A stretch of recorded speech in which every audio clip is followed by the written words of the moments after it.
Elhamdülillahi Rabbil Alemin. Sallallahu aleyhi ve sellem ve nebiyyina Muhammedin ve aleyhi ve sellem. Ey insanlar! Allah'tan korkun, güzel ahlaklarla özünüzü bezleyin. Güzel emellerle özünüzü bezleyin. Pis ahlaklardan, pis emellerden uzak durun. Çünkü pis emeller insanı ifadla, şiirciliğe aparır.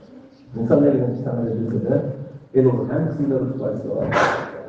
İnsanın rütbayçılığa aparır, gelmek günü insan onların karşısına görmek peşman olacak, onlara gez olacaktır. Bize ki Peygamber sallallahu aleyhi ve sellem dedi ki, sizlerden nifret edildiğim kes odur ki, ve benden gelmek günü de uzak duracak kes odur ki, sersem boş danışan insandır.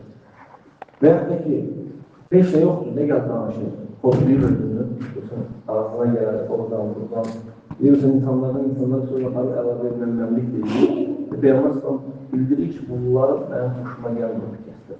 Sərsət kəslər, boş danışan, gözünü bu ağzına altına gəldi danışan, söhbət olsun deyə danışan, bir danışsın. Bu şəkildə Peyğəmbər sallallahu deyir ki, mən nifrət edirəm və qiyamət gündə məndən uzaq olan kəslərdir.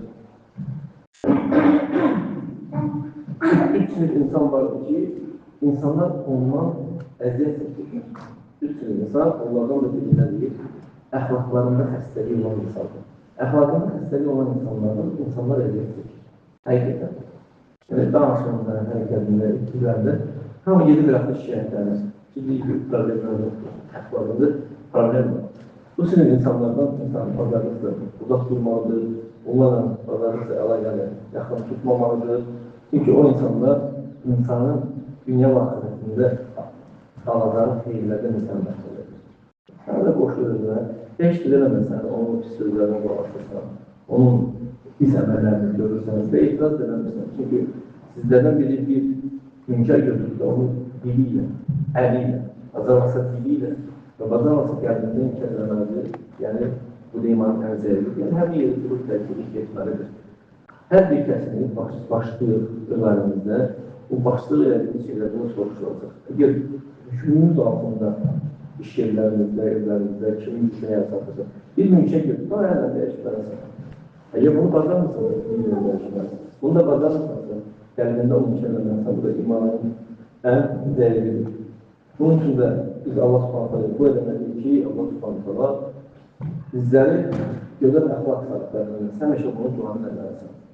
Sərsər kəslər və buna oxşar insanlar görürsən ki, kimdən sənə sevgilir, dəqiqləşdirmədən, dərinə baxmadan, bəyanına baxmadan gəlib insanlar sizə danışırlar, yayırlar. Yəni, bunlar bu əməlləri ilə böyük günahlar düşürlər. İnsanlara ziyan qururlar, həm də özlərində günah qazanırlar. Çünki Allah subhanətələ bildirir ki, Quran-ı zənlərin hərisi günahdır. Deyir ki, İnnə ba'da zan isim. Bəzi zənlər günah. İnsanlar barəsində zənlə danışır. Əgər bir şeyə sübutu dəlili olarsa da, olmadan heç kim barəsində bir kəlmə söz olsa da deyil. Ona görə əzzallı əqzəbül hədis deyir. Başında deyir ki, zən ən danışılan yalanır. Yəni, danışmanın hədisinin ən yalanıdır.